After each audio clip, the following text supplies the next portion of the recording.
Olivier Costa, bonjour. La France Bonjour. assure la présidence du Conseil de l'Union européenne à compter du 1er janvier 2022 pour une durée de 6 mois. Alors, de quoi s'agit-il concrètement? Pour bien comprendre, je pense qu'il faut juste revenir un cran en arrière. On a 4 institutions principales dans l'Union européenne aujourd'hui. Le Conseil européen, qui réunit les chefs d'État et de gouvernement et qui a une espèce de fonction de chef d'État collectif. La Commission européenne, qui plus ou moins correspond au gouvernement et aux administrations centrales. Le Parlement européen, qui est directement élu par les citoyens et qui correspond à l'Assemblée nationale, et le Conseil, qu'on appelle parfois le Conseil des ministres, en fait, qui s'appelle le Conseil de l'Union européenne, qui est composé des ministres, un par État membre, et qui correspond plus ou moins à la Chambre haute, un peu comme le Sénat américain ou le Bundesrat en Allemagne. Ce Conseil de l'Union européenne est composé des ministres donc des 27. C'est un organe très important qui adopte la législation, qui adopte le budget, qui a un certain nombre de fonctions exécutives aussi, qui est aussi un lieu de débat entre les États. Et cette institution-là n'a pas de présidence propre, comme les autres institutions. Elle a une présidence tournante qui est héritée encore des années 50. Comme dans beaucoup d'autres organisations internationales, on avait introduit ce système. Donc, chaque État membre prend la présidence du Conseil pour 6 mois, et on a toujours ce système qui s'applique. La dernière présidence française, c'était 2008. Et donc, maintenant qu'on a 27 États membres, tous les 13 ans et demi, la France reprend la présidence. Et donc, il y aura cette présidence qui va débuter le 1er janvier pour 6 mois. C'est la Slovénie en ce moment. Ensuite, ça sera la France. Ensuite, la Tchéquie. Ensuite, la Suède. Donc, on s'entend pour éviter tout type de malentendu. Quand on lit ici ou là qu'Emmanuel Macron sera le président de l'Europe ou que la France aura la présidence de l'Europe, il s'agit clairement d'un abus de langage. Oui, tout à fait. C'était vrai dans le passé, parce qu'à l'origine, le pays qui exerçait la présidence avait à la fois la présidence du Conseil, ce qui est toujours le cas, mais aussi la présidence du Conseil européen, cet organe où il y a les chefs d'État et de gouvernement, et donc avec cette double casquette, le pays avait vraiment un rôle important. Mais depuis le traité de Lisbonne, depuis 2009, le Conseil européen a son propre président, un président permanent qui est élu par ses pairs. Aujourd'hui, c'est Charles Michel. Et donc, depuis 2009, la présidence, c'est uniquement la présidence du Conseil de l'Union européenne, et même pas de tout le Conseil, puisque ce Conseil qui est composé des ministres se réunit dans 10 configurations différentes selon les sujets. Ça peut être l'agriculture, ça peut être l'économie, etc. Et il y a une configuration qui s'appelle Affaires étrangères, où il y a les ministres des Affaires étrangères, et celle-là est présidée par le haut représentant de l'Union européenne pour les affaires étrangères. Donc, c'est pas la présidence du Conseil européen, même pas toute la présidence du Conseil, certainement pas la présidence des autres institutions. Donc, c'est clairement un abus de langage que de dire que la France va avoir la présidence de l'Union. Maintenant, il y a quand même un mais. On va dire que selon la taille de pays, cette présidence peut avoir plus ou moins d'influence et d'autonomie. On est actuellement sous présidence slovène. Je pense que personne n'a beaucoup entendu parler de cette présidence. Avec la présidence française, ça va être un peu différent. La France est un grand pays, c'est un État fondateur qui est là depuis les années 50. Et surtout, Emmanuel Macron est dans une configuration politique assez favorable. Charles Michel, qui est le président du Conseil européen, est du même parti qu'Emmanuel Macron, et lui est un peu redevable du siège qu'il a obtenu. Au Parlement européen, on a le groupe centriste, le groupe Renew, qui est présidé par un Français, Stéphane Séjourné, qui est un proche de Macron. La présidente de la Commission, Ursula von der Leyen, d'une certaine manière, elle doit aussi son poste à Emmanuel Macron. La présidente de la Banque centrale européenne, Christine Lagarde, a aussi une connexion directe avec Emmanuel Macron. Donc, on va dire qu'il y a quand même la possibilité pour la France, mais aussi pour l'Italie ou pour l'Allemagne, pour les plus grands pays, d'avoir davantage d'influence lorsqu'ils exercent la présidence. Très bien. Alors, rentrons dans le détail. La présidence donc tournante du Conseil des ministres de l'Union européenne dans ses différentes configurations, quelles sont ses tâches et ses missions? Alors, il y a 3 tâches principales. Il y a une tâche qui est plus politique, qui est de proposer un programme, ce qu'Emmanuel Macron a fait récemment, une conférence de presse où il annonce toute une série de priorités dont on va reparler. Après, il y a 2 tâches qui sont plus précises et techniques. Premièrement, il y a une tâche qui consiste à planifier et à présider toutes les réunions du Conseil et des instances préparatoires du Conseil. Donc, je l'ai dit, il y a 10 configurations du Conseil avec différents types de ministres. Donc là, la France va devoir assurer la présidence de ces réunions-là. En fait, on se retrouve dans une salle à 28, un représentant par État membre, y compris la France, et la présidence rotative qui anime la réunion et qui est là pour proposer, pour animer les débats et aussi pour favoriser l'obtention d'un consensus. Mais il n'y a pas que les réunions des ministres, il y a les réunions aussi de tous les organes qui préparent le travail des ministres, parce que les ministres ont bien d'autres choses à faire que d'aller siéger à Luxembourg et à Bruxelles, et donc on a plein de comités, de groupes, mais aussi de réunions informelles qui vont avoir lieu à Bruxelles, à Luxembourg, mais aussi en France, à l'initiative de la présidence française. Donc ça, c'est la deuxième grande tâche. Et enfin, il y a une troisième tâche qui consiste à représenter le Conseil dans les relations avec les autres institutions. Ça devient absolument crucial. La législation européenne aujourd'hui, elle est élaborée dans le cadre d'une négociation très intense entre le Conseil, qui représente les intérêts des États membres, la Commission, qui représente l'intérêt général de l'Europe, et le Parlement européen, qui représente l'intérêt des citoyens. Et il revient à la présidence du Conseil d'aller dans ces réunions pour négocier au nom du Conseil. Donc, il lui revient de trouver un accord au sein du Conseil et ensuite d'aller négocier cet accord avec les représentants du Parlement européen et de la Commission. Et plus largement, il y a aussi tout un travail de coordination à effectuer avec le président du Conseil européen, avec aussi le haut représentant de l'Union européenne pour les affaires étrangères et la politique de sécurité. Très bien. Alors, on a compris, avec 27 membres, effectivement, que chaque État ne peut occuper cette présidence que durant 6 mois. 6 mois, c'est tout de même une durée extrêmement courte. Qu'est-ce qu'on est en droit d'attendre dans un laps de temps aussi court d'une présidence du Conseil de l'Union européenne ? Oui, c'est une bonne question et c'est un vrai problème aujourd'hui. Peut-être que 6 mois avaient du sens à l'origine dans les années 50, ça n'a moins aujourd'hui. Un texte législatif européen met environ 2 ans pour être adopté. Alors ça semble très long, mais au niveau national, ce n'est pas très différent. Si on part du moment où on commence à proposer une loi au moment où elle est adoptée, il se passe souvent 1 ou 2 ans. Donc c'est assez long, mais ça pose un problème à la présidence qui n'est là que pour 6 mois. Donc la présidence peut faire 3 choses en 6 mois. Elle peut tout d'abord repérer un certain nombre de dossiers qui sont déjà dans les tuyaux depuis un certain temps et essayer de les boucler pendant ces 6 mois. C'est des textes qui sont en négociation au Parlement européen, au Conseil depuis 12 mois, depuis 14 mois. Et la présidence va dire, durant mes 6 mois, je veux absolument boucler telle directive, tel règlement, aller pousser les négociations pour que les choses avancent. Deuxième chose que la présidence peut faire, c'est lancer des dossiers, notamment essayer de pousser la Commission à lancer des propositions législatives.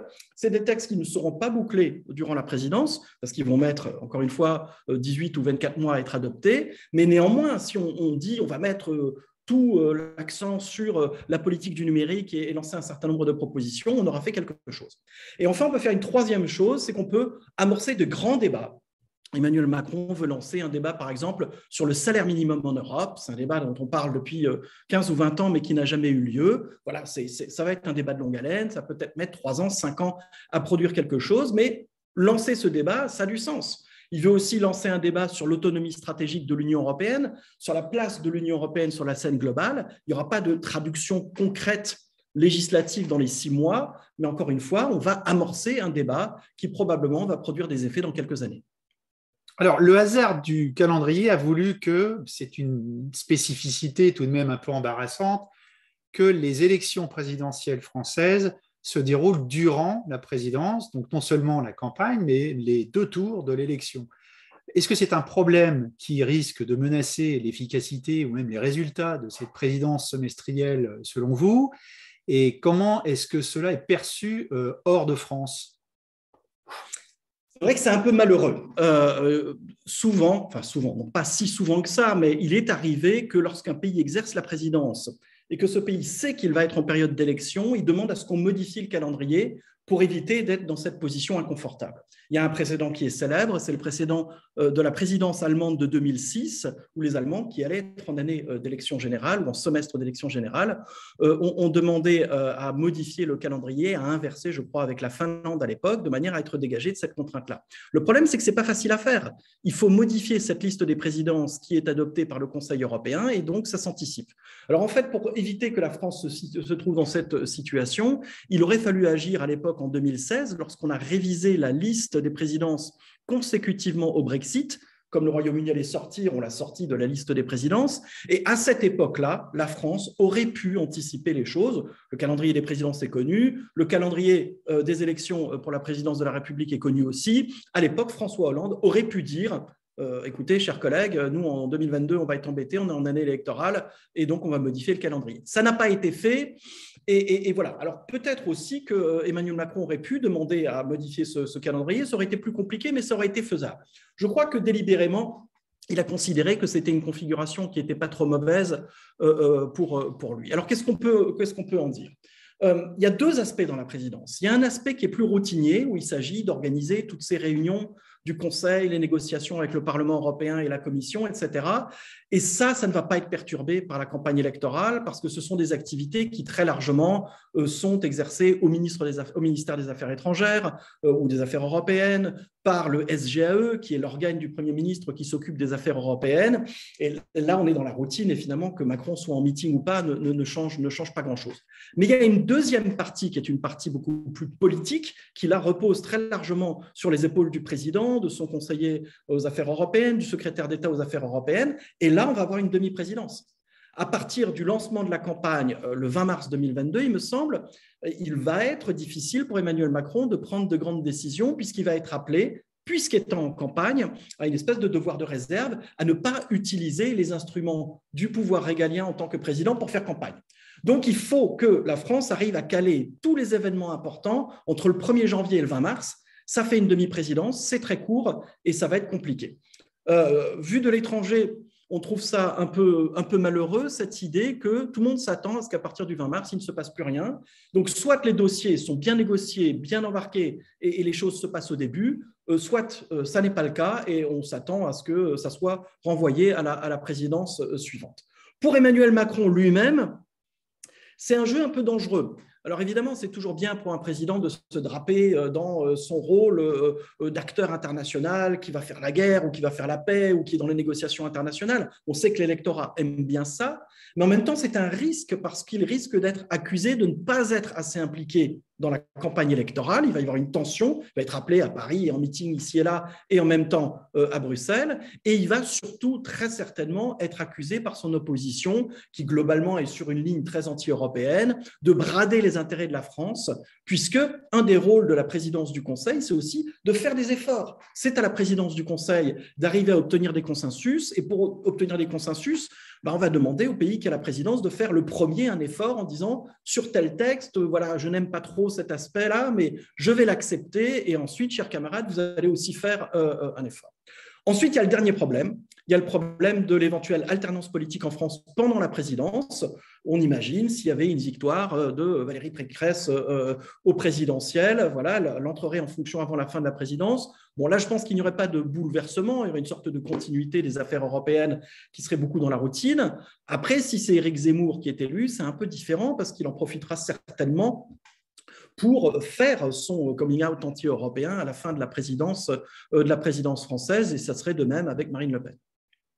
Alors, je vous propose de se quitter sur les priorités de cette prochaine présidence française du Conseil de l'UE, dont l'acronyme retenu est la PFUE. C'est aussi le hashtag qui est utilisé. Alors, quelles sont ces priorités ? Alors, Emmanuel Macron a présenté ses priorités. C'était un peu un secret, puisqu'il tenait vraiment à faire une espèce de coup médiatique autour de la présentation de ses ambitions. Et il a proposé une liste de points clés très longue.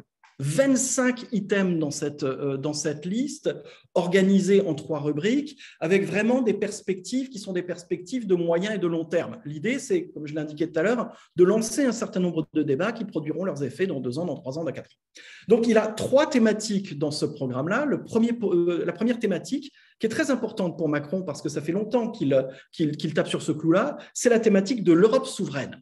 Et l'idée, c'est d'affirmer l'Union européenne sur la scène internationale en renforçant ses frontières, en relançant des négociations avec les Balkans occidentaux, en faisant un grand sommet avec l'Afrique et aussi en travaillant sur la question de la défense européenne. Alors là, il y a des textes qui sont déjà dans les tuyaux, mais Emmanuel Macron veut vraiment boucler cette affaire. Deuxième thématique, il a appelé ça « Nouveau modèle européen de croissance ». L'idée, c'est d'utiliser l'innovation, le numérique pour arriver à assurer la transition écologique vers une économie plus respectueuse du climat. Et là, il y a un certain nombre de propositions précises qui sont à la fois des choses qu'il veut lancer ou des textes qui sont pendants et qu'il s'agit de boucler. Et la troisième thématique, il a appelé ça l'Europe humaine. C'est un petit peu son idée d'Europe qui protège, qu'il avait avancé pendant la campagne de 2017. Et là, il est question de lancer une réflexion sur le salaire minimum national, qui est un peu un serpent de mer. Il veut parler d'un service civique européen, un programme de jumelage d'universités et un grand projet sur l'histoire de l'Europe. Ça, c'est assez intéressant, cette réflexion sur l'identité européenne. Alors, il y a aussi plein de textes qui sont pendants à finaliser, qui ont été repérés par la présidence française, des textes sur la législation sur les services numériques et sur les marchés numériques, un texte très important, un livre blanc sur la défense européenne. Voilà. Mais ensuite, la capacité de la présidence à faire avancer tous ces dossiers dépendra énormément aussi de l'attitude des autres États membres. Il y a des dossiers qui sont sensibles sur la question de la défense européenne, sur la question des rapports avec l'Union africaine, sur la question des Balkans occidentaux. Il n'y a pas de consensus au sein des institutions européennes et il est à craindre qu'Emmanuel Macron soit un peu seul pour essayer de pousser ces dossiers. Mais là, encore une fois, tout est possible. Parce que la présidence a vraiment cette capacité, en tant qu'organisatrice des réunions, à créer une dynamique qui va faire qu'à un moment donné, les choses vont s'enclencher, alors qu'avec une autre présidence, peut-être ça ne serait pas fait. Merci Olivier Costa. Merci.